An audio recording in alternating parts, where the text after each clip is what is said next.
සුබ දවසක් හැමෝටම. අද අපි මුලින් කතා කරලා ඉවර කරපු සාකච්ඡාවක් තමයි දිගට අරගෙන යන්නේ මේ පොඩ්කාස්ට් එකෙන්. ඉතින් මම පොඩි අඳුනා දීමක් කරන්නම්. මොකද අලුත් පිරිසක් ඉන්නේ මේ දෙවැනි වැඩේට. අපි මේ කතා බහ අද ඇති කරගන්නේ කසුමි, ඒ වගේම ප්‍රදීප් සහ නිශාන්තිකා අපිත් එක්ක ඉන්නවා. මේගොල්ලෝ අපි සංවිධානය කරපු අත්දැකීම් හෝමාරු කිරීමේ වැඩසටහනකට සම්බන්ධ වුණා.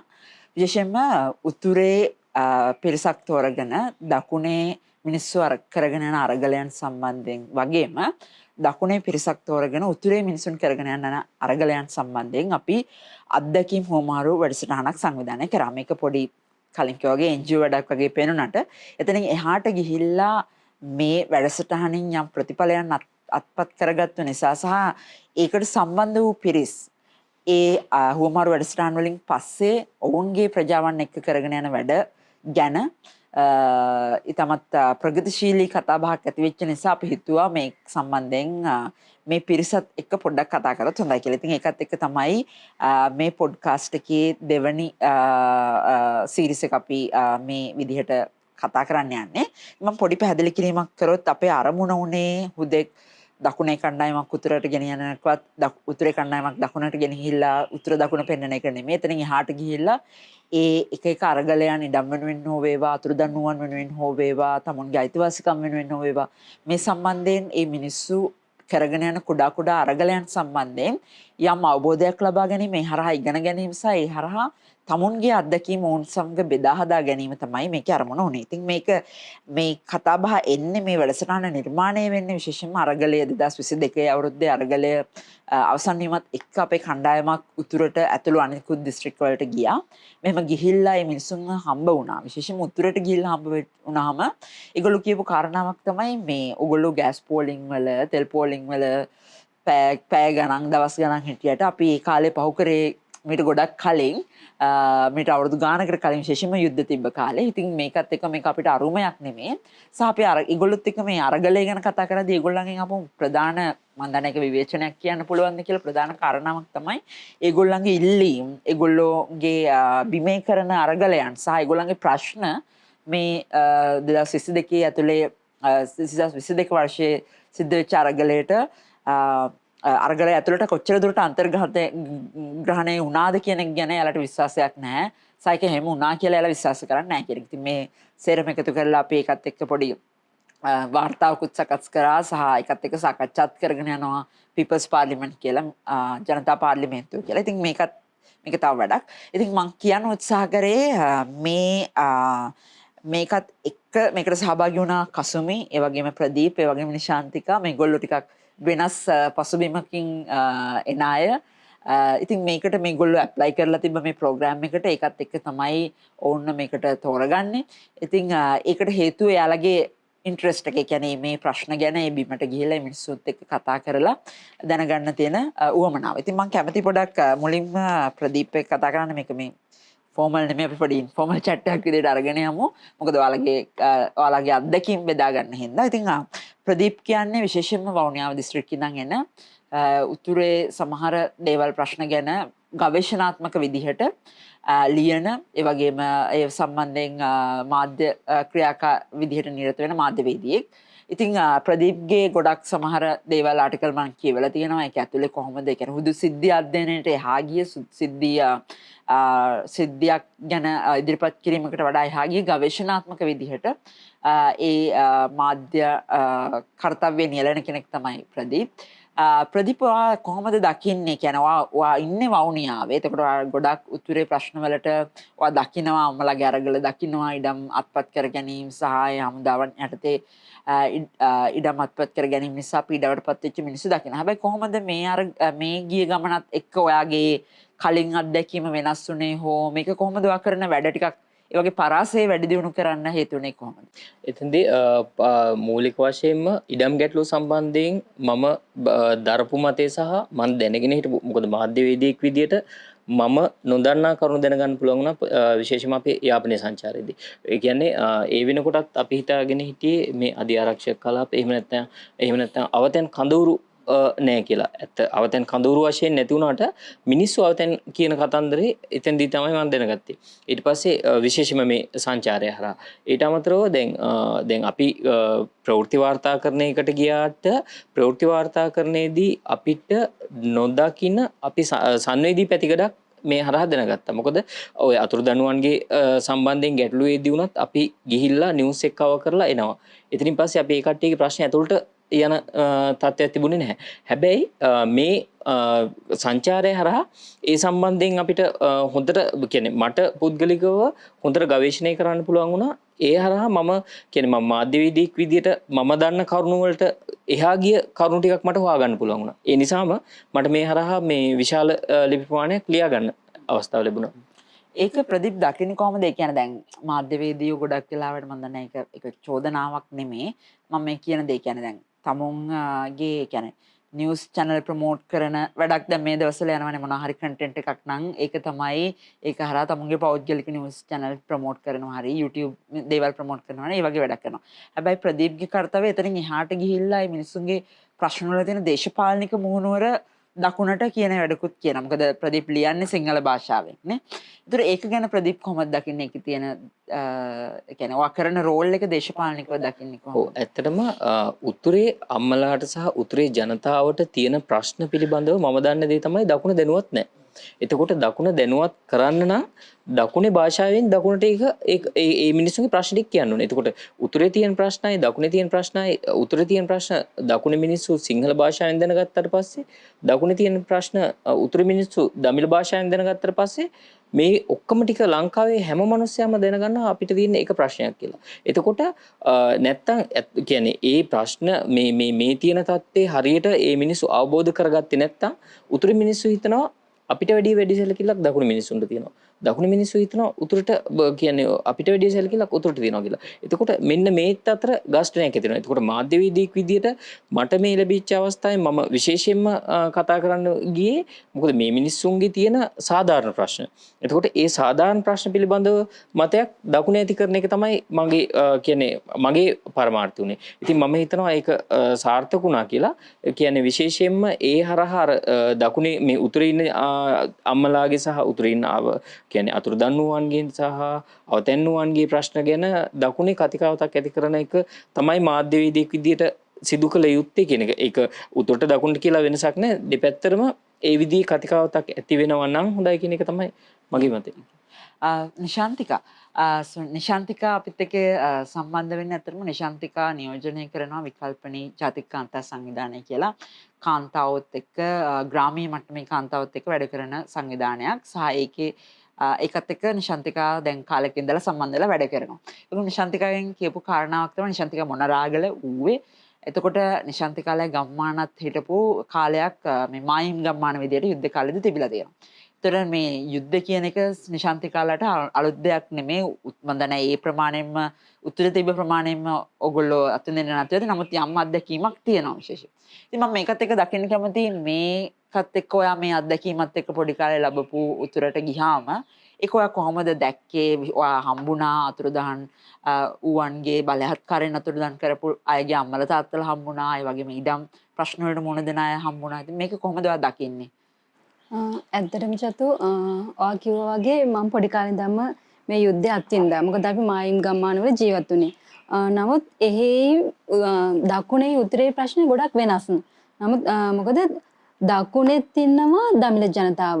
හැබැයි ඒ දමිළ ජනතාවට ඔය තරම් ප්‍රශ්නයක් වුණේ නැහැ. මොකද අපේ සිංහල ජනතාව ඒගොල්ලෝම ආරක්ෂා කරපු තැන් තිබ්බා. අපේ අය ඒගොල්ලොන් ආරක්ෂා කර මොකද මේ වගේ ප්‍රශ්නයක් මේ ප්‍රශ්නේ එන්නේ ඉස්සෙල්ලා මේ සිංහල දෙමළ කියන අයගේ අතර තියෙන පාලමක් අපි හදලා තිබේ. ඒගොල්ලොන්ගේ අර බැඳීම ඇති කරලා තිබ්බ නිසා ගොඩක් වෙලාවට ප්‍රශ්නයක් කෙනෙකුට අපේ සිංහල මේ ජනතාවට පුළුවන් වෙලා තිබ්බා දමිළ ජනතාව ගෙනල්ලා තමන්ගේ ගෙවල් වල තියාගෙන යාලට ආරක්ෂාව දෙන්න. ඒ වගේ අවස්ථාවල් තිබ්බා. ඒ නමුත් අපි දැක්කේ මේ පැත්තේ තියෙන නමුත් මම උතුරට යනකොට ඒක දැක්කේ වෙනස් විදිහකට. මොකද මෙහි ඉඳන් අපි ඇත්තටම හිතන් හිටියේ යාපනය කියන්නේ උතුර කියන්නේ ඉන්නේ සේරම LTT එකයි. ඔක්කොම කොටි කිව්වොත්. ඒකට නමුත් ඒක ගොඩක් වෙනස් එතනට ගියාට පස්සේ ඒගොල්ලන්ට වෙලා තියෙන්නේ ලොකු අසාධාරණයක් අපට වඩා. දැන් අපි මායිම් ගම්මානවල ඉඳලා අපේ සොළු පිරසකට වෙන ප්‍රශ්නෙත් එක්ක අපි ලොකුවට මේක ප්‍රශ්නයක් කරගත්තට නමුත් එතන එයාලට හැම පැත්තෙම එක පැත්තකින් නෙමෙයි අපේ ඒගොල්ලන්ට සමහරට LTT එකකින් LTT මේ දමිළ ජනතාවට ප්‍රශ්න විච්ච අවස්ථා තිබ්බා. එතකොට අපේ සිංහල හමුදාවෙන් ඒගොල්ලන්ට ප්‍රශ්න විඳින අවස්ථා තිබ්බා. එතකොට ඉන්දියන් හමුදාවෙන් ප්‍රශ්න ඒ තුන්ගොල්ලකින්ම බැටකාපු අවස්ථාවල් අහන්න හම්බුණා අපිට. උතුරට ගියාට පස්සේ ඉතින් එහෙම බැලුවාම අපිට එක පැත්තකින් විතරක් ප්‍රශ්නයකට එනකොට අරගොල්ලෝ තුන් පැත්තකින් මැදිහත් වෙලා ලොකු මේ පීඩනයකට පත්වෙච්ච අම්මලා. අනිත් එක ඒගොල්ලොන්ගේ තුල තියෙන ශක්තිය එයාලාගේ තියෙන ඒ ආත්ම විශ්වාසය තමන්ගේ දරුවයි කියලා අද වෙනකම් බලාගෙන ඉන්න කාන්තාවන් විදිහට හරි ආඩම්බරයි මට ඒගොල්ලොන්ගේ ගැන. ඔව් ඒක මං හිතන්නේ නිශාන්තිකා කියන්නේ කාන්තාවන්ගේ අදහස් කරේ කාන්තාවන්ගේ ධෛර්යය ගැන මං හිතන්නේ ඒකත් එක්ක අපි තේරුම් ගන්න ඕන දෙයක් තියෙනවා. ඒ කියන්නේ මේ වැඩසටහනදී අපි උත්සාහ කරේ මේ හැම එකක් යටින්ම දිවෙන දේශපාලන කතිකාවත කියන එක මොකක්ද කියලා මේ පිරිසට අවබෝධ කරලා දෙන්න. මොකද උතුර අර අජිත් කුමාරසේනගේ සින්දුවකුත් තියෙනවා උතුර සුන්දරද බබා කියලා අහන මං හිතන්නේ. ඒ කියන්නේ මේ හැම දෙයක්ම දේශපාලනිකයි මේ නිර්මාණය කරපු ප්‍රශ්න. ඉතින් ඒක ඒ කතිකාවත ගේන්න තමයි අපි මේකෙන් උත්සාහ කරේ. මම ඊළඟට කැමති කසුමි අධ්‍යාවට හැරෙන්න. කසුමි ගොඩක්ම දේශගුණික විපර්යාස සම්බන්ධයෙන් සහ සමාජ යුක්තිය වෙනුවෙන් වැඩ කරන සමාජ ක්‍රියාකාරිනියක්. වගේම කසුමි දිගු කාලෙක ඉඳන් පරීක්ෂණවල නියැලෙනවා විශේෂයෙන්ම මේ දේශගුණික විපර්යාස ඒ විතරින් එහාට ගියාම මේ පාරිසරික කොහොමද ඒකට කියන්නේ එන්වයරන්මන්ටල් සයිකොලොජි කියන්නේ කියන්නේ පාරිසරික බලපෑම සහ ඒවැයි සිද්ධ වෙන වෙනස්කම් අපේ මිනිස්යන්ගේ සහ සතුන්ගේ මේ මානසික තත්ත්වයන්ට බලපාන්නේ කොහොමද කියන කාරණාව ගැන ඔයා පරීක්ෂණයන් වල නිරත වෙනවා. ඉතින් ඒකත් එක්ක මම කැමතියි දැන් මෙහෙම පසුබිමක ඉඳලා ඔයා අපිත් එක්ක සම්බන්ධ වෙනවා විශේෂයෙන්ම මන්නාරම ගමනට යන්න. ඒක ඇතුළේදී අපි විශේෂයෙන්ම සුළං බලාගාර හේතුවෙන් පීඩාවට පත්වෙච්ච ප්‍රජාව වෙඩිත්තල තිව් වගේ ඉස්සන් වගාව සම්බන්ධයෙන් ඉඩම් අත්පත් කර ගැනීම නිසා කොහොමද මේ පරිසර පද්ධතියට සහාය මිනිසුන්ට ඇති වෙලා තියෙන බලපෑම මොකක්ද සහාය වගේම මුල්ලිකුලම් ප්‍රදේශයේදී ඒ මිනිසුන්ගේ ඉඩම් වලට එරෙහි අරගලයන් ඉඩම් අයිතීන්ට එරෙහි අරගලයන් සම්බන්ධයෙන් අපි ගොල්ලොන් ගිහලා හම්බ වෙනවානේ. මේකත් එක්ක කසුමි කොහොමද දකින්නේ ඔයාගේ ටිකක් කොළඹ පරිසරයක හැදිච්ච වැඩිච්ච කෙනෙක් සහ නාගරික ඩිස්කෝස් එකක් තියෙන කෙනෙක් ඒ මිනිස්සුන්ගේ බිමට ගිහිල්ලා ඒගොල්ලන්ගේ ප්‍රශ්න අහනවා දකින්නවානේ. ඒක සහ ඒක අත්විඳිනවා. ඉතින් මේක ඔයා කොහොමද දකින්නේ? ඔයා කලින් හිටපු නැරේෂන්ස් හරි ඔයාගේ නෝම්ස් හරි වෙනස් වීමක් සිද්ධ වුණාද මේකත් එක්ක කොහොමද ඒක දකින්නේ? මේක ඇත්තටම කියන්නේ මන්නාරමේ ඉස්සෙල්ලා ඒක එතන තියෙන ගැටලු සහ එතන තියෙන ඒ කියන්නේ දැන් wind turbines ගැන ස්පෙෂලි ඒක කිව්වොත් ඒ කියන්නේ එතන තියෙන ඉම්පැක්ට් එක environmental impact එක සහ social impact එක ගැන ගොඩක් වෙලාවෙදී ඒ කියන්නේ ඒ ඉන්ෆර්මේෂන් එක තිබ්බ ඉන්ටර්නෙට් එකේ. ඒ කියන්නේ මේ වගේ දේවල් යම් කිසි දෙයක් වෙනවා ඒ වුණත් in depth එහෙම දෙයක් තිබ්බේ නැහැ මිනිසුන්ගේ ඇත්තටම මොනවද රියැලිටි එක. එතකොට ඒකත් එක්කම අපි එතනට ගිහිල්ලා මිනිසුන්ට කතා කරද්දි තමයි අපිට ඇත්තටම දැනගත්තේ ඒක දැනගන්න ලැබුණේ මිනිසුන්ට ඒ කියන්නේ පිරිසිදු වතුර නැති වෙලා තියෙනවා ඒ වගේ ඩෙවලොප්මන්ට් ප්‍රොජෙක්ට්ස් කියලා කියාගෙන එතකොට මාස 3ක් තිස්සේ ගම් වතුර ගලනවා අර ඒ වගේ දේවල් මිනිසුන් හැමතිස්සම ඒ වගේ දේවල් ෆේස් කරනකොට මේ ඒ වගේ දේවල් මේ නිවුස් වල වුණත් හරි ඩෙවලොප්මන්ට් ප්‍රොජෙක්ට්ස් වල එන්වයරන්මන්ටල් ඉම්පැක්ට් ඇසෙස්මන්ට්ස් වල ඒ වගේ දේවල් වලදී එච්චර හරියටම හයිලයිට් වෙන්නේ නැහැ. එතකොට ඒ වගේ මේ ඒ කියන්නේ ඒ වගේ දේවල් අත්දැකීම සහ එතන තියෙන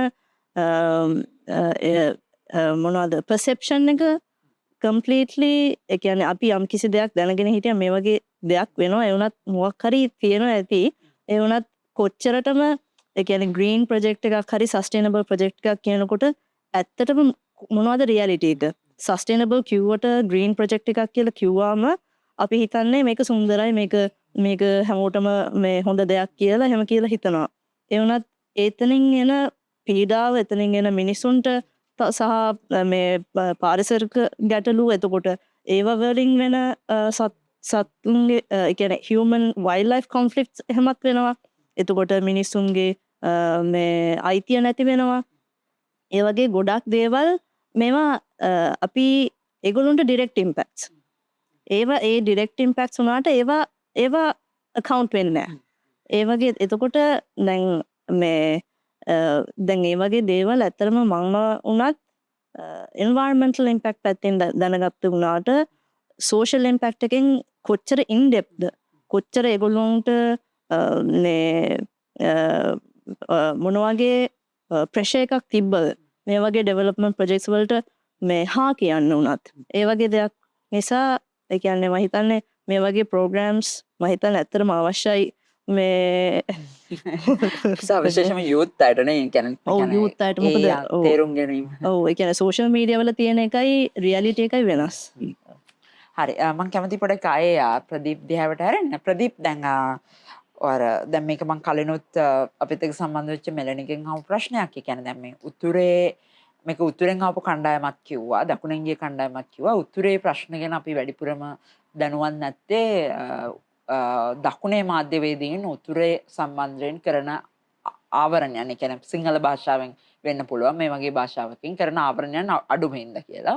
ඊට අමතරව උතුරෙනුත් ඇහුණා දකුණේ ප්‍රශ්න අපිට ඇහෙන්නේ නැතේ මාධ්‍යවේදීන් කරන භූමිකාවේ ප්‍රශ්නයක් තියෙනවා කියන එක. මේකට දැන් සමහර සිවිල් සංවිධාන ඉන්නවා අපි දන්නවා විකල්ප වගේ සංවිධාන. ඒගොල්ලෝ යම් දායකත්වයක් දක්වනවා. හැබැයි ඒවයින් ඇරෙන්න මේ අපිට මේ යන දිනපත යන පුවත්පත් වලින් හරි ඔය උදේට යන මොර්නින් ෂෝ වලින් අර නිවුස් channel වලින් හරි මෙවන් ඉතමත් අඩුවෙන් තමයි ඇහෙන්නේ දකින්නේ. කියන්නේ උතුරේ ප්‍රශ්න ගැන කතා කරනවා. දකුණේ ප්‍රශ්න ගැන උතුරේ කතා කරනවා. ඒතර ඔයා කොහොමද දකින්නේ මේ මාධ්‍යවේදීන්ට මොන වගේ භූමිකාවක් කරන්න පුළුවන්ද? මොන වගේ වපසරියක මේක මේ නැරටිව් එක වෙනස් කරන්න පුළුවන්ද? සහ ඒක ඔයා දකින්නද යම් ප්‍රමාණවත් දායකත්වයක් දක්වනවා කියලා දැන් තියෙන මේ මාධ්‍යවේදී ඉඩකඩ තුල? ඔව් ඇත්තටම මේ උතුරේ තියෙන ප්‍රශ්න මාධ්‍යවේදීන්ට කියන්නේ දකුණේ මාධ්‍යවේදීන්ට තමන්ගේ මාධ්‍ය වෘත්තිය හරහා ඉස්සරහට ගේන්න බැරි සාධක කීපයක් තියෙනවා. එකක් තමයි භාෂාමය සාධකය. මොකද දකුණේ ඉන්න මාධ්‍යවේදීන්ට දමිළ භාෂාව බෑ. එතකොට උතුරේ ඉන්න ඒ කියන්නේ වින්දිතයන්ට සිංහල භාෂාව බෑ.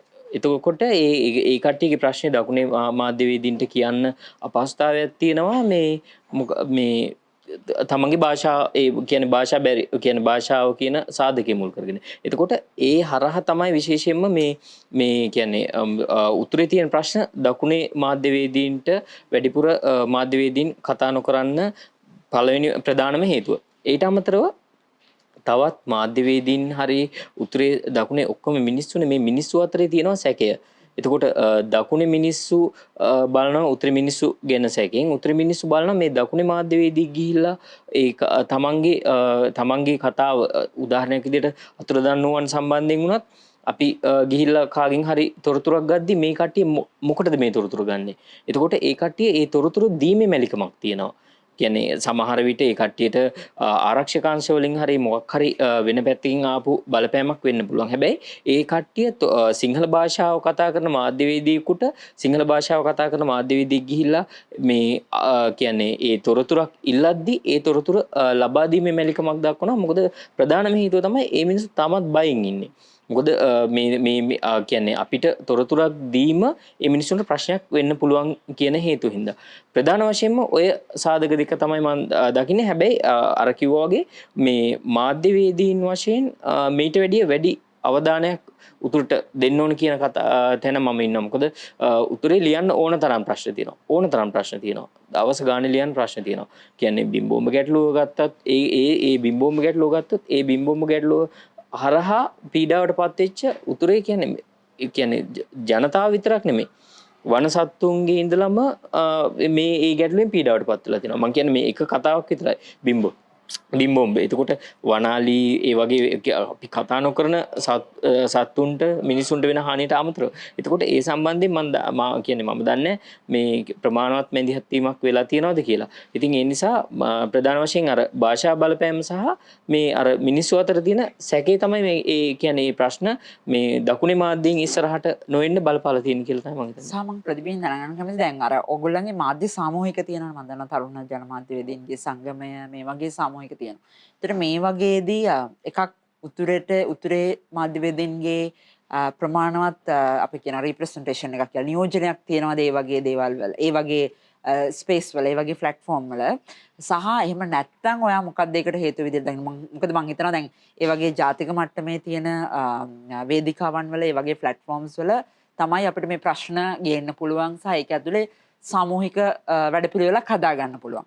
එහෙම ඒවා තියෙනවාද ඒක ඒ වගේ දේවල් වල ඇතුලේ මේ උතුරේ මාධ්‍යවේදීන්ගේ ප්‍රමාණවත් මැදිහත් වීමක් සහ එයාලගේ රිප්‍රසන්ටේෂන් එයාලගේ පෙනී සිටීමක් තියෙනවද? ඔව් මාධ්‍ය සංගම් ඇතුලේ කියද්දී උතුරේ යම්කිසි ප්‍රමාණයක් ඒ මාධ්‍ය සංගම් එක්ක සම්බන්ධ වෙලා වැඩ කරනවා. මම හිතන්නේ විශේෂයෙන්ම උතුරටම කේන්ද්‍ර වෙච්ච ප්‍රාදේශීය මාධ්‍ය ආයතන තියෙනවා. උතුරු පළාතම විතරක් මූලික කරගත්ත. එතකොට ඒ උතුරු පළාතම විතරක් මූලික කරගත්ත මාධ්‍ය ආයතන ඒ කියන්නේ පළාතේ විතරක් උතුර සහ නැගෙනහිර ඒ පළාත දෙකේ ඒ කියන්නේ දමිළ භාෂාව කතා කරන ඒ මාධ්‍යවේදීන්ගේ අතර විතරක් සංගම් හදාගෙන තියෙනවා. ඒත් එක්ක අර ජාතික තලයට එන ප්‍රමාණය අඩුවක් තියෙනවා. ඉතින් ඒ නිසා අර කිව්වත් වගේම මේ ඒ අර උතුරේ තියෙන ප්‍රශ්න ජාතික තලයට ගේන ගැටලුවක් තියෙනවා. විශේෂයෙන් මේකෙදි මේ ජාතික තලයේ මාධ්‍යවේදීන්ගෙන් සිදුවෙන බලපෑමක් නෙමෙයි උතුරේ ඉන්න මාධ්‍යවේදීන්ගේ කියන්නේ පොඩි පසුගාමීත්වයක් තියෙනවා ඒ මාධ්‍ය සංගම් වලට බැඳීම සහ ඒ මාධ්‍ය සංගම් වලට සම්බන්ධ වීම. මොකද ඒ කට්ටිය උතුරේ මේ සංගම් ක්‍රියාත්මක වෙන්නේ කොළඹ. එතකොට ඒ කට්ටියට තියෙන ප්‍රශ්න තමයි මේ කොළඹ තියෙන මාධ්‍ය සංගමයක් අපේ ප්‍රශ්නයක් වෙනුවෙන් ඇවිත් කතා කරයිද කියන සැකේ තියෙනවා ඒ කට්ටියට. ඕක ගොඩක් වෙනව නේද? ඒ කියන්නේ එයාලගේ සිකියුරිටි සම්බන්ධයෙන් ඔයාලා මාධ්‍යවේදීන් ඔයාලා මේ වගේ ගවේෂණාත්මක මාධ්‍යකරණයක නියැලෙද්දී ඔයාලගේ ආරක්ෂාව සම්බන්ධයෙන් ගොඩාක් ප්‍රශ්න එනවනේ. ඒතර ඒක සම්බන්ධයෙන් යම් පෙනී සිටීමක් තියනවාද? එහෙම දැන් උතුර කෙනෙක්ට උනත් දකුණ කෙනෙක්ට උනත් ඒක ආපුවම හරිනම් අපි කියන්නේ උතුර දකුණද බලන්න නැතුව මැදිහත් වෙන්න ඕනේ. ඒ වගේ ඉඩක් දැනට තියෙනවද? ඒ වගේ යාන්ත්‍රණයන් තියෙනවද? නෑ මේ මෑත කාලීනව සිදුවීම් කීපයක් වුණා උතුරේ මාධ්‍යවේදීන් පාදක කරගෙන විශේෂයෙන්ම පහර දීම් සහ ඒවා සමහර විට ජාවාරම්කරුවන්ගේ පහර දීම් එහෙම නැත්නම් කියන්නේ පැහැර ගැනීමකුත් මේ පහුගිය කාලේ සිද්ධ වුණා. ඉතින් ඒත් එක්ක බලද්දී ඒවට යම්කිසි මැදිහත් වීමක් කියන්නේ ජාතික මාධ්‍ය සංගම් වලින් තියෙනවා. හැබැයි මම හිතන්නේ ඒ මිනිස්සුන්ට දැනෙන මැදිහත් වීමක් ඒ තුලින් සිද්ධ වුණා කියලා. එතකොට මේ මිනිස්සුන්ට කියන්නේ උතුරේ ඉන්න මාධ්‍යවේදීන්ට ඇත්තටම බලපෑමක් තියෙනවා. මොකද උතුර කියන්නේ අවුරුදු 30ක් මේ වාර්ගික ගැටුමක් මේ කියන්නේ සිවිල් යුද්ධයකට මැදි වෙච්ච මිනිස්සු ටික මාධ්‍යවේදීනුත් ඒ සිවිල් යුද්ධයේ කොටස්කරු ඒ කියන්නේ සිවිල් යුද්ධයට මැදිහත් වුණා. ඉතින් ඒ මැදිහත් වෙලා ඒ කට්ටියත් ඒ සිවිල් යුද්ධයේ බලපෑමකට ලක් වුණා. ඉතින් ඒ මිනිස්සු තාමත් කියන්නේ බියක් දක්වනවා මාධ්‍යකරණයේදී හරි තමන්ගේ වෘත්තීය කරගෙන යද්දී හරි මේ සම්බන්ධයෙන් තමන්ට අනිසි බලපෑමක් අනිසි ප්‍රශ්නයක් වෙයි කියලා. මොකද ඒ වගේ බලපෑම් වෙච්ච වගේම ඝාතනය වෙච්ච මාධ්‍යවේදීන් උතුරේ ඕන තරම් ඉන්නවා. ඉන්න නිසා ඒ කියන්නේ ඒ උතුරේ මාධ්‍යවේදීන්ට පැහැදිලිවම මේ පිළිබඳව සැකයක් සහ බයක් තියෙනවා. ඒ කට්ටිය සැකෙන් සහ බයෙන් තමයි මේ දකුණ ගැන බලන්නේ.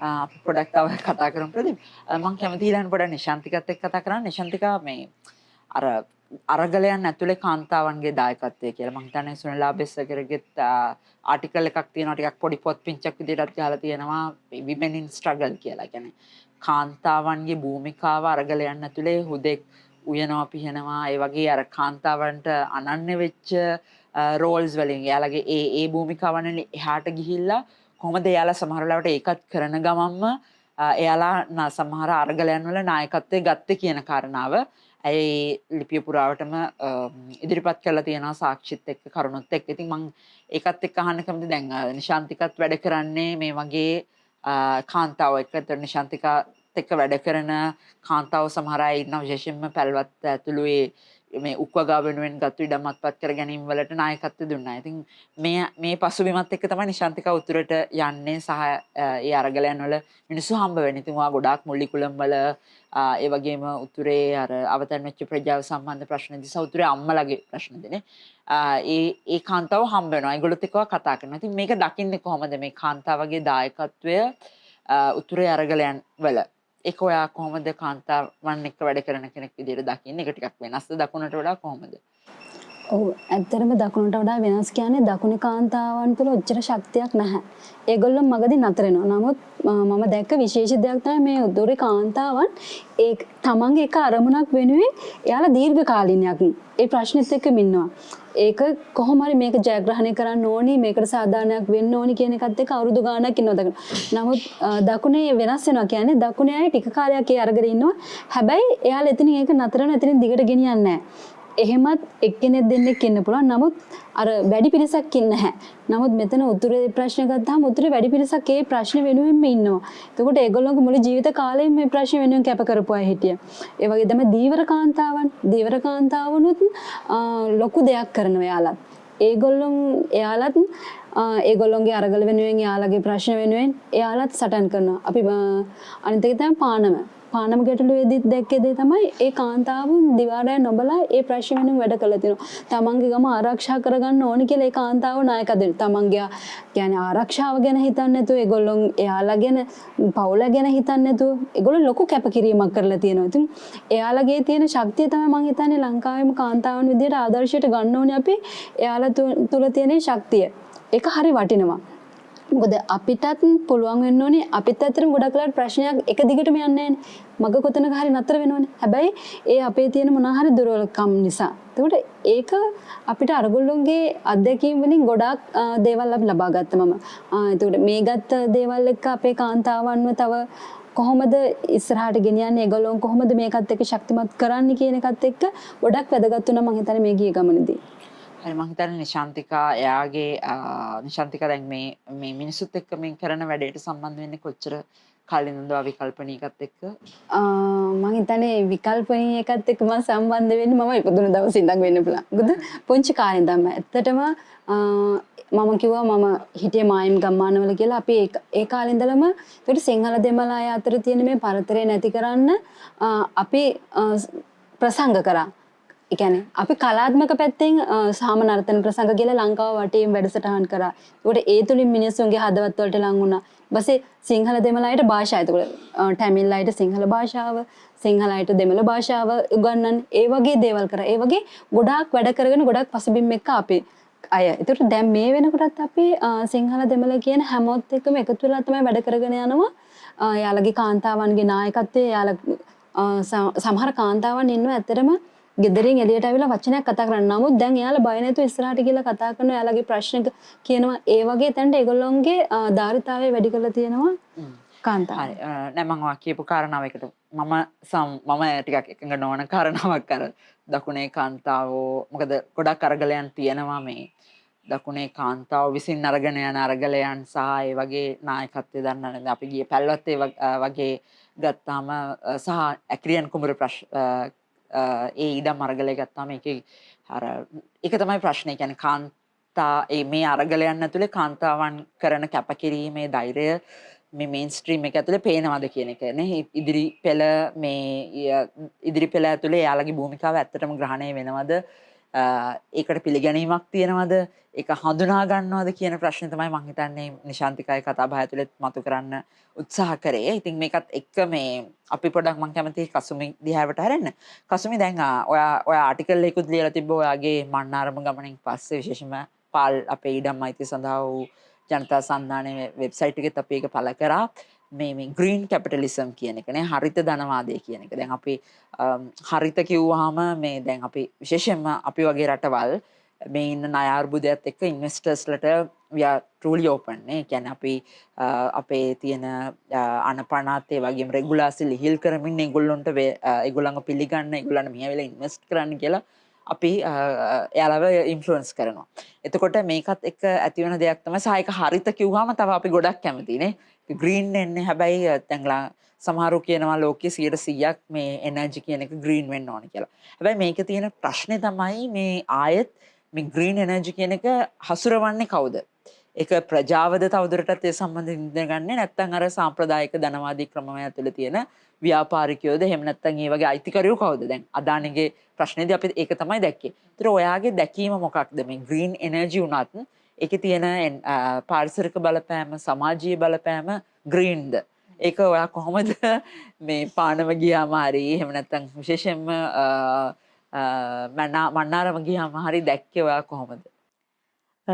ඒක ඇත්තරම හිතන පොඩ්ඩක් කොම්පලෙක්ස් ක්වෙස්චන් එකක්. මොකද දැන් ග්‍රීන් කැපිටලිසම් කියන මේකේ තේරුමම අපි දැන් කිසි කියනවා අපි දීර්ඝ කාලයක් තිස්සේ වෙනවා නම් ඒක හරිතාගාරී හරි ඒක ග්‍රීන් එකක්. එතකොට දැන් මේ දැන් වින්ඩ් ටර්බයින්ස් එහෙම ගත්තාම ඒවා රිනියුවබල් එනර්ජි. එතකොට රිනියුවබල් එනර්ජි එක ඇත්තරම හොඳයි ඉතින් නන් රිනියුවබල් එනර්ජි එකත් එක්ක කම්පෙයාර් කරාම.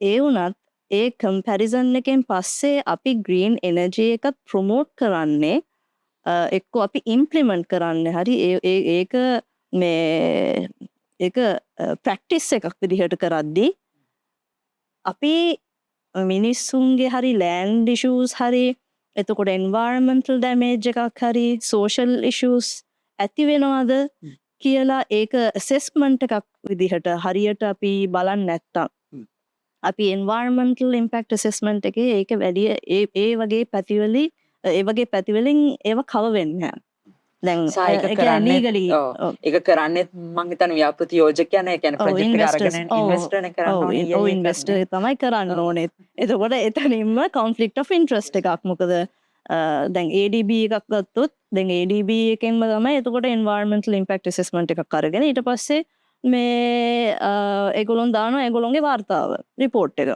එතකොට මේ ඒක ඉතින් ඒ වාර්තාවත් ට්‍රූද නැද්ද කියන දේ හරියට බලන්නෙත් නෑ. ඒක හරිද නැද්ද කියන දේ. එතකොට එතනින් කාටද මේ ඒ කියන්නේ බ්ලේම් එකක් එන්න. ඒ කියන්නේ බ්ලේම් එක කාටද? ඒ කියන්නේ මිනිස්සුන් එක ඔපෝස් කරන එකද? එතකොට නැත්තම් ඒ ඉන්වෙස්ටර්ස්ලා හරියට ඒක ට්‍රාන්ස්පරන්ට් විදිහට ඒගොල්ලොන් මේ රිපෝට් එක දාන්න නැති එක. එතකොට මේ එන්වයරන්මන්ටලිස්ට් ඒගොල්ලොන් එතකොට ඒගොල්ලොන්ගේ ඔපිනියන්ස් සහ ඒගොල්ලොන්ගේ මේ එක්ස්පර්ටීස් එක එක්ස්ප්‍රෙස් කරද්දී එතකොට මේ මොකද ගොඩක් ඒවා කොන්ෆ්ලික්ට් වෙනවා. ඒ කියන්නේ ගොඩක් මොකද ඩයිවර්ස් ඔපිනියන්ස් ඇති වෙන්න පුළුවන්. මොකද කැපිටලිසම් කිව්වම ඒක වෙනම දෙයක්. ඒක සල්ලි හරි ප්‍රොෆිට් ඔරියන්ටඩ් මේ දෙයක් ගැන තමයි ඒක මේ අයිඩියා එක තියෙන්නේ තියරි එකේදී. එතකොට දැන් ග්‍රීන් කිව්වම අපි හිතන්නේ ඒක හොඳයි හරි ඒක මේ පරිසරයට හොඳයි හරි පරිසරේ ඒක මේ නරිෂ් වෙනවා හරි ඔය වගේ හැම දෙනා හිතනවා. ඒ වුණත් දැන් වින්ඩ් ටර්බයින්ස් එක හැම ගත්තාම අපි දැන් කියන්නේ වෙලා තියෙන දේ තමයි මන්නාරමේ වින්ඩ් ටර්බයින්ස් ගැන දී ඒගොල්ලෝ ගොඩක් එන්ඩෙමික් එක්කෝ පල්මිලා ට්‍රීස් මේ අක්කර ගණනාවක් කපලා වින්ඩ් ටර්බයින්ස් ෆික්ස් කරනවා. එතකොට මිනිස්සු ඒකේ පාමිලා ට්‍රීස් වලින් යම් කිසි සම්පතක් හම්බෙන අයටම එතකොට එතනින්ම පීඩාවක්. සාර මේකේ අර ඒගොල්ලෝ අර පාර හදලා තිබ්බේ අපි ගියපු විදිහට අර මේ මත්ස්‍යයින්ගේ බ්‍රීඩින් ඒරියා එක කවර් කරලා නේ ස්ට්‍රීම්ස් කවර් කරලා. ඔව් ඒක තමයි. ඒ කියන්නේ එතකොට මේ ෆිෂ් වලට ඉම්පැක්ට් වෙනවා. එතකොට ভাইබ්‍රේෂන් එක ඒක මේ ෆිෂර් ෆෝක්ස්ලට ඒක එෆෙක්ට් වෙනවා. ඉතින් ඒ වගේ දේවල් වලදී අපි සල්ලි ගැනම හරි ප්‍රොෆිට් එකක් ගැන විතරක්ම හිතනවා නම් එතකොට ඒ ප්‍රොෆිට් එක කාටද යන්නේ? ඒ ප්‍රොෆිට් එක කාටද? ඒක තමයි අපි සස්ටේනබල් හරි අපි ග්‍රීන් කියලා කියද්දී ඒව තමයි මේ ඒක කව වෙන්න ඕනේ. ඒක සස්ටේනබල්ද? ඒක ඇත්තරම මේ මොන වගේ සස්ටේනබිලිටි එකක්ද වෙන්නේ? නැත්තම් කාවද ඒකෙන් මේ යම් කිසි තැනකින් ප්‍රොටෙක්ට් වෙන්නේත්.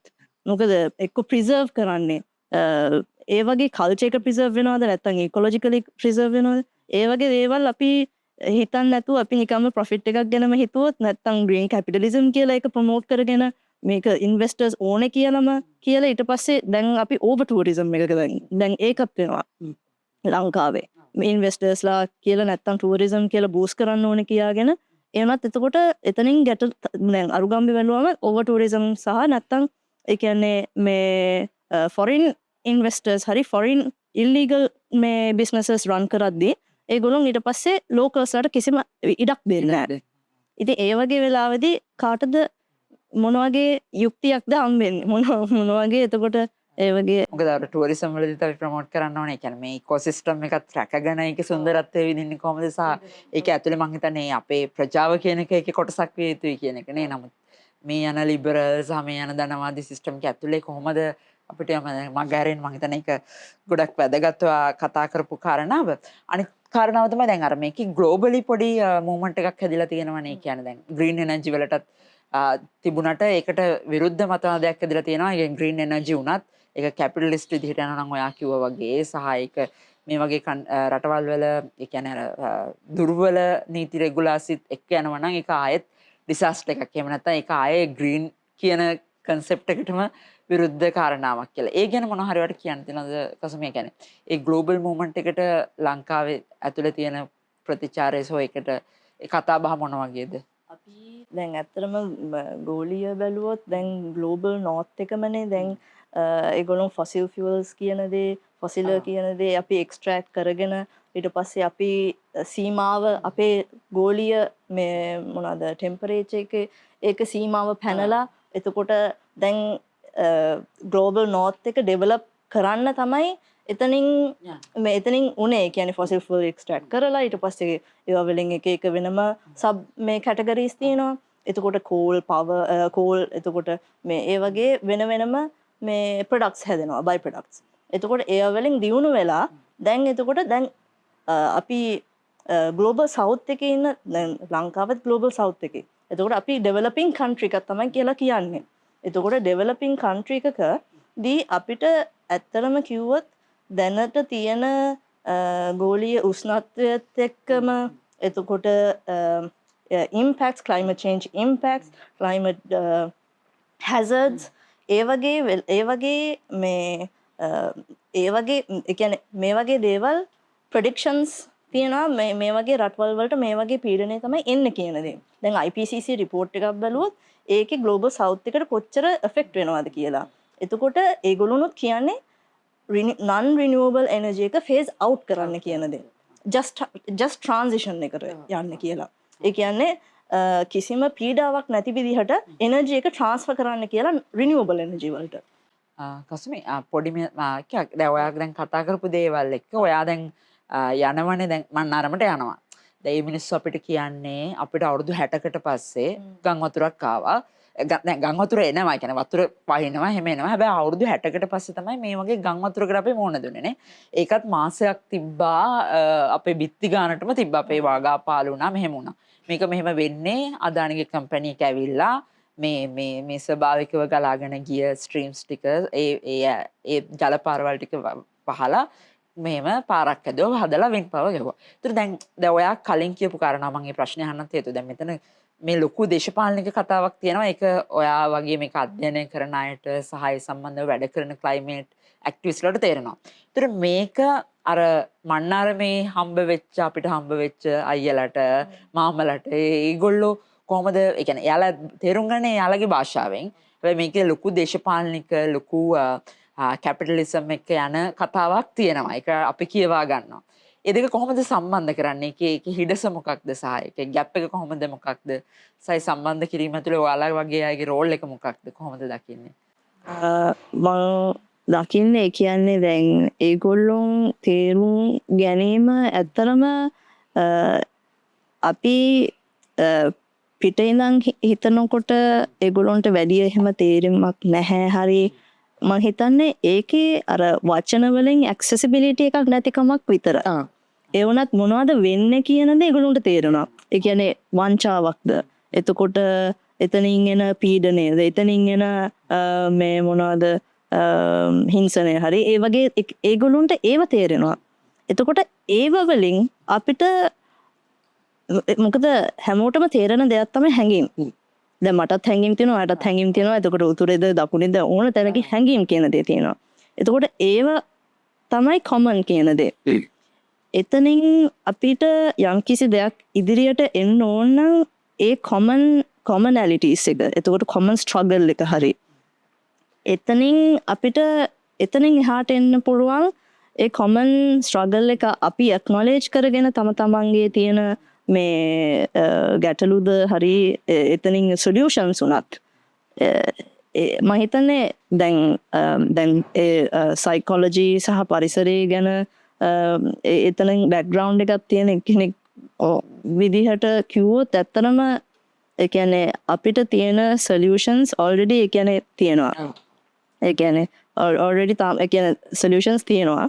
අපිට එතකොට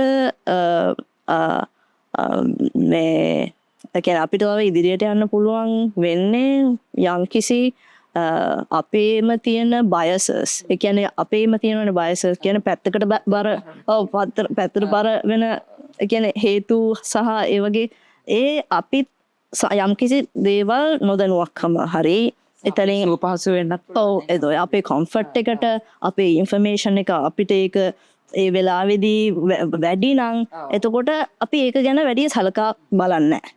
ඒ වුණත් ඒක ඒ රියැලිටි එක එහෙමමයි. ඒ වෙන දේ වෙනවා. ඒ මිනිස්සුන්ටද එතන ප්‍රශ්න එතන පාරිසරිකද මේ ඒක වන සත්තුන්ගේද ඒ ප්‍රශ්න ඇති වෙනවා. අපිට එතකොට තියෙන්නේ ඒ කොමන් ෆීලිංගස් වලට ඇවිල්ලා එතනින් අපිට මොකද්ද කරන්න පුළුවන්. එතනින් කමියුනිටි එකද කමියුනිටි එකෙන් හරහා ඒ කියන්නේ මොකද දැන් එන සෝෂල් මීඩියා ග්ලෝබල් නෝර්ත් එකෙන් එන මෙසේජස් ගොඩක්ම කඩනවා. ඒ කියන්නේ ෆ්‍රැග්මන්ටේෂන් විදිහටද එතකොට සෝෂල් මීඩියා වල ගොඩක් පොලරයිසේෂන්ස් වෙනවා, ඩිබේට්ස් ඇති වෙනවා. එතකොට මිනිස්සුන්ගේ ඒ කියන්නේ හිතන විදිහත් පැති වලට ගිහිල්ලා බෙදෙනවා. එතකොට අපි ඇත්තටම ඩිස්කෂන්ස් උනත් අපි මම වැරදි ඔයා මේ ඒ කියන්නේ ඔයා වැරදි මම හරි කියන දෙයකට නෙමෙයි එන්න ඕනේ. අපි ගැටලුවක් ගැන කතා කරනවා වුණත් මොනවද ඒක ගැන අපි එහෙම බලනවා නම් මේ මම හිතන්නේ අපි ක්‍රිටිකල් තින්කින් එක පොඩ්ඩක් වැඩි කරගන්න ඕනේ. මම හිතන්නේ ඒකට හේතු වෙනවා ඒ රියැලිටි එක අපි මිනිස්සුන්ගෙන් අහලා දැනගන්න එක නේ. ඒ කියන්නේ ඒක දැන් කවුරුත් දැන් ඩිස්කෝස් හදනවා. ඒක ගැන නැරටිව්ස් හදනවා. හැබැයි ඒව ඇතුළෙත් ඇත්තටම මේ ප්‍රශ්න එනවද කියන එක තමයි මම හිතන්නේ වැදගත් වෙන්නේ. මම ඒකත් එක තමයි ඇහුවේ. ඒ කියන්නේ ඔයා කියපු කාරණාව හරියටම අනිකස් මේ කියන්නේ හැම කෙනෙක්ම හැම දෙයක් ඒ කියන්නේ මේ මිනිස්සු තමයි හොඳටම දන්නේ. ඒ මිනිස්සුන්ට තමයි හොඳටම දැනෙන්නේ. මේකේ පොලිටිකල් දෙයක් ඒ මිනිස්සුන්ට තේරෙනවා නේ. ඉතින් ඒක තමයි මට ඔයාගෙන් අහන්න ඕන වුණේ. ඒ කියන්නේ ඒක අපිට භාෂාවන් වෙනස් වුණාට මේ වෙන්නේ එකම දේ. ඒකේ තියෙන දේශපාලන කාරණාවේ මිනිස්සු මිනිස්සුන්ගේ භාෂාවෙන් තේරුම් ගන්නවා කියන එක තමයි මේ මම හිතන්නේ ඒක ඇතුලේ පොඩ්ඩක් මතුවුනේ. මම කැමති ආයෙ ප්‍රදීප්ට යන්න. ප්‍රදීප් මේ දැන් ඔයා මේ වැඩෙන් පස්සේ මම හිතන්නේ ආටිකල් බර ගානක් ලිව්වනේ. ඔයාගේ ඒ කියන්නේ ඔයා සම්බන්ධතා හදාගත්තා නේ. ඒකත් එක්ක මේ මිනිස්සු ගැන ඔයා ලියන්න ගත්තා, ලියවිලා කතා කරන්න ගත්තා. ඉතින් මම කැමති අර දැන් මේ වැඩේ ඇතුලේ කොහොමද මාධ්‍යවේදීන්ට දැන් මම කලින් අහපු ප්‍රශ්නත් සම්බන්ධයි. එකතු වෙලා වැඩ කරන්න පුළුවන් යම් අපසරියක් දකින්නවද? එහෙම නැත්නම් මේක අපි යාකිරීමක් විදිහට දකින්නවා. ඒ කියන්නේ උත්තරේ දකුණේ ප්‍රශ්න සම්බන්ධයෙන් එකිනෙකා ඒ කියන්නේ මේ තොරතුරු මේ ප්‍රශ්න ගැන උත්තර සහ දකුණ දැනුවත් කිරීමට මේගොල්ලන්ට එකඟ වෙන්න පුළුවන්ද කියන කාරණාව, එකතු වෙන්න පුළුවන්ද කියන කාරණාව. ඔය හැම අවස්ථාවක් දකින්නවද? සහ ඔයා කරපු වැඩ මොනවද කියලා පොඩ්ඩක් කියන්න පුළුවන් නම් මේ වැඩෙන් පස්සේ. මේ වැඩෙන් පස්සේ කියන්නේ විශේෂයෙන්ම මම උතුරේ ඉන්න මාධ්‍යවේදියෙක්නේ. ඒකට උතුරේ ඉන්න මාධ්‍යවේදියෙක් වෙලත් මට මේ වැඩෙන් පස්සේ ආටිකල් 34ක් ලියනවා. කියන්නේ ආටිකල් 34ක් ලියනවා, වීඩියෝස් 9ක් විතර හදනවා. එතකොට ඒ හදන්නේ මම කතා නොකරපු දේවල් සම්බන්ධයෙන්. විශේෂයෙන්ම අලිමරණ සම්බන්ධයෙන් ඒ වගේ දේවල් සම්බන්ධයෙන් මට කතා කියන්නේ මේ ගියාට පස්සේ මට එතනින් කියන්නේ අපි යන අරමුණට අමතරව මේ මිනිස්සුත් එක්ක කතා කරද්දී මට තව මේ කියන්නේ මාතෘකා හම්බ වුණා ලියන්න වැඩ කරන්න. ඒකෙදී ඒකක් තමයි වන විනාශය සහ අලිමරණ කියන්නේ. දැන් ඔය කියන්නේ විශේෂයෙන්ම යුද්ධෙන් පස්සේ ඒ නැවත පදිංචි කිරීම සහ නව පදිංචි කිරීම ඒ දෙකම නිසා වනාන්තර විනාශ වෙලා තියෙනවා. ඉතින් ඒ සම්බන්ධයෙන් ඇතිවෙච්ච අලුත් ගැටලුව තමයි වනාලි ගැටලුව කියන්නේ. ඉතින් ඒ සම්බන්ධයෙන් මට ලියන්න අවස්ථාවල හම්බුණා. ඒ වගේම ඒ වගේ කියන්නේ මම උතුරේ නියෝජනය කරන උතුරේ ඉන්න මාධ්‍යවේදියෙක් කියලත් මට මේ විදිහට ආටිකල් 34ක් ලියන්න තරම් කියන්නේ මම නොලියපු ආටිකල් 34ක් ලියන්න මට කරුණු හොයාගන්න පුළුවන් වුණා නම් දකුණේ මාධ්‍යවේදියෙකුට ගියොත් ඕන තරම් ඒ සම්බන්ධයෙන් ලියන්න පුළුවන්. ඒකට තියෙන හොඳම දේ තමයි උතුරේ සහ දකුණේ මාධ්‍යවේදීන් අතර සම්බන්ධතාවයක් ඇති කරන්න ඕනේ. දැන් ඒකට මම හිතන්නේ මාධ්‍යවේදියෙකුට ගිහිල්ලා කෙලින්ම සම්බන්ධතාවයක් හදාගන්න පුළුවන් කියලා. එහෙම හදාගන්න පුළුවන් අවස්ථාවක් තියෙනවා. එතකොට ඊට අමතරව තුන්වෙනි පාර්ශවයක් හරි මැදිහත් වෙලා උතුරේ සහ දකුණේ මාධ්‍යවේදීන් අතර සම්බන්ධතාවයක් ඇති කරා නම් උතුරේ ප්‍රශ්න දකුණට ගන්නත් දකුණේ ප්‍රශ්න උතුරට. මොකද දමිළ භාෂාවෙන් ලියන සමහර ප්‍රශ්න උතුරේ ලියවෙන්නේ නැහැ. එතකොට සිංහල භාෂාවෙන් ලියන සමහර ප්‍රශ්න දකුණේ මේ උතුරේ මේ කියවෙන්නේ නැහැ. ඒ නිසා මේ උතුරේ ප්‍රශ්න දකුණට එන්නත් දකුණේ ප්‍රශ්න උතුරට එන්නත් අනිවාර්යයෙන්ම තුන්වෙනි පාර්ශවයක් හරි මැදිහත් වෙලා මේ සම්බන්ධතාවයේ මාධ්‍යවේදීන් අතර සම්බන්ධතාවය ගොඩනගන්න ඕනේ. කියන්නේ ඒකට කියන්නේ මම කලින් කිව්වා වගේම කියන්නේ දැන් මට ආටිකල් 34ක් ලියන්න කරුණු හොයාගන්න පුළුවන් වෙනවා නම් මේ සංචාරය හරහා එතකොට මොනතරම් කියන්නේ අපි කියන්නේ අර සැඟවිලා තියෙන කතා උතුරේ තියෙනවද? එතකොට ඒක උතුරෙත් ඒ වගේ වෙන්න පුළුවන් දකුණෙත් ඒ වගේ වෙන්න පුළුවන්. ඉතින් ඒ නිසා ප්‍රධානම දේ තමයි අර ලින්ක් එක හදන්න ඕනේ. ගොඩක් ස්තුතියි ප්‍රදීප්. මම කැමති ඊළඟ පොඩ නිශාන්තිකාගෙන් අහන්න අපිට තියෙන කාලය ටිකක් සීමිත නිසා ඔයා කොහොමද මේ ගමනින් පස්සේ ඔයාගේ අත්දැකීම් ඔයත් එක්ක වැඩ කරන කාන්තා කණ්ඩායම එක බෙදාගත්තේ කොහොමද? ඒ සම්බන්ධ පොඩක් අපිත් එක්ක කිව්වොත්. ඇත්තම මම අත්දැකීම් පස්සේ අපේ කාන්තාවන් එක්ක මන්නාරම් ගැටලුව පිළිබඳ පරිසර ගැටලුව පිළිබඳ කතා කරා. ගොඩක් වෙලාවට මම වැඩ කරන්නේ ගොවි කාන්තාවන් එක්ක. එතකොට ගොවි කාන්තාවන් විදිහට මම වැඩ කරන පිරිසත් ගොඩක් වෙලාවට පරිසරය ආරක්ෂා කරගන්න ලොකු සටනක් යදෙනවා. හැබැයි ඒක කතා කරන්නේ නැහැ. ඒ හින්දා යාලත් එක්ක කතා කරා කොහොමද මේක දිගටම අපි ගෙනියන්නේ කියන එක පරිසරය ආරක්ෂා කරන්න ඒගොල්ලෝ කරන දේවල් මොකද බහුජාතික සමාගම් විසින් කරන දේවල්. එතකොට මේ දේශගුණික විපර්යාසය වෙනුවෙන් කරන දේවල් එක්ක අපේ කාන්තාවන් තව බලසතු ගන්න. එයාලව තව ශක්තිමත් කරා මේක කොහොමද කරන්න ඕනි කියන එකට මම ඉගෙන ගත්ත දේවල් වලින් අත්දැකීම් වලින්. ස්තුතියි. මම හිතන්නේ ඒකත් එක්ක අපිට ඉවර කරන්න පුළුවන්. ගොඩක් ස්තුතියි කසමි, ප්‍රදීප්, ඒ වගේම නිශාන්තිකා ඒ අත්දැකීම අපිට පොඩ්ඩක් කතා කරන්න අවශ්‍ය වුණා. ඔයගොල්ලෝ ඒක දකින්නේ කොහොමද? ඒකත් එක්ක කරපු වැඩ මොනවද? සහ ඒක දැනුනේ කොහොමද ඔයාලට? සහ ඒකත් එක්ක දැන් අපිට මේ කතාබහ මං හිතන්නේ ඉස්සරහට අරගෙන යන්න පුළුවන්. කසුමියා වැඩ කරනවා තවත් කාන්තාවොත් එක්ක මේ වගේම පරිසරය ගැන සංවේදීයත් එක්ක නිශාන්තිකත් එහෙමයි ප්‍රදීපුත් එහෙමයි සහ ඒක අපි ස්තුතිවන්ත වෙනවා ඒ ඔයාලා උතුරෙන් ඉගෙනගත්තු දේවල් තවදුරටත් ඔයාලගේ වැඩ ඇතුළට අන්තර්ග්‍රහණය කර ගැනීම සහ ඒක ඇතුළේ මිනිස්සුන් වෙනුවෙන් මොකද්ද කරන්න පුළුවන් කියන කාරණාව ගැනත් සංවේදීතාවයක් උනන්දුවක් දක්වන එකට. ඉතින් ඒකත් එක්ක අපි අද මේ පොඩ්කාස්ට් එකත් ඉවර කරනවා. මම හිතන්නේ අපිට මේක ඔයගොල්ලන්ට තවදුරටත් මේ සහභාගී වෙච්ච පිරිස් දක්වපු අදහස් සහ උන්ගේ තේරුම් ගැනීම රිෆ්ලෙක්ෂන්ස් අපේ නීති හා සමාජ භාරය වෙබ්සයිට් එක හරහා වගේම ඒකට සම්බන්ධ වෙච්ච අය ඉඩම් ගැටලු සම්බන්ධයෙන් ලියලා තියෙනවා පාල් වෙබ්සයිට් එකේ. ඒ ගැන ඒකට පිවිසුනොත් බලා ගන්න පුළුවන්. ස්තුතියි.